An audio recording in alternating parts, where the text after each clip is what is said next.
YouTube reviewers, if you see this, I am not showing anything violent. I am just discussing a piece of news. This is not showing violence, encouraging violence, whatever it is. Please do not delete this video.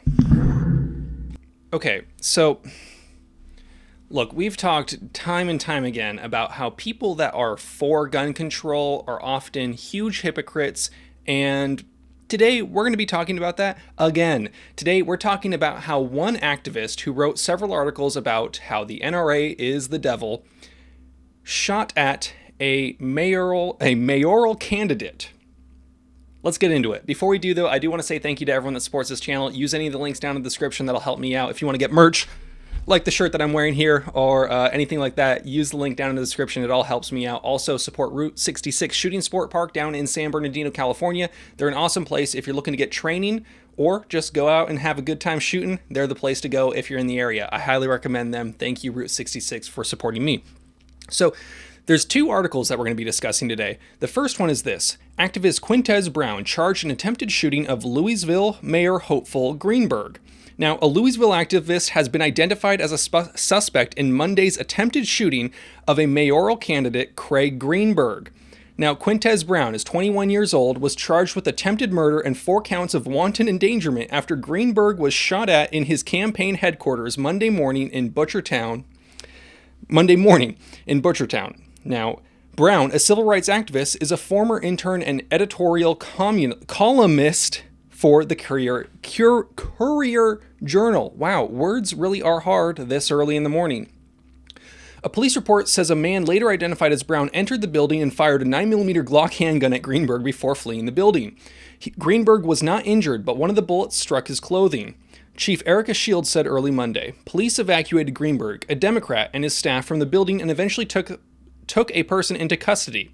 Now, they later ended up finding him with several handguns on him and several magazines, but, you know, it's as interesting as a potential political assassination is and how crazy of a situation that is, that's not even the craziest part of it all. Now, here's an excerpt from an article that Quintez Brown actually wrote for the Courier Journal. Wow, words just really are hard. I'm sorry, folks.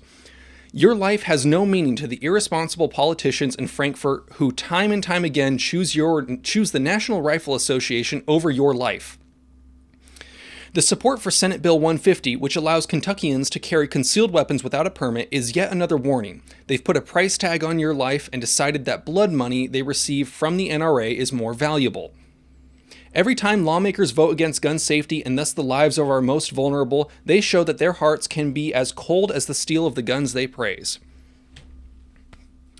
Okay, how crazy is this? We've seen in the past situations like Leland Yee in the state of California, who was an anti-gun senator, and he tried to pass many anti-gun laws while he was selling guns to the Yakuza, or I think it was some sort of like arms trafficking deal that he was working out with the Yakuza.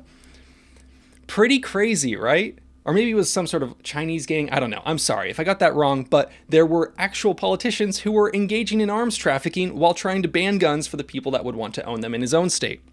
In this situation, Mr. Brown decided that he was going to be the, gun control, good, guns bad, NRA bad. NRA doesn't value your life. NRA wants you to be in danger. And then he goes and does something like this. It's just a crazy situation. Now, this guy has been involved in a variety of other protests during 2020. He went missing apparently not all there.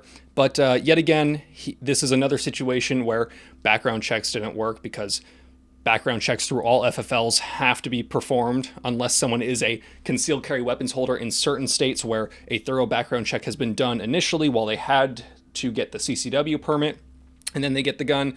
But still, I highly doubt that this guy is really the up and up. And yet somehow he made it through the system.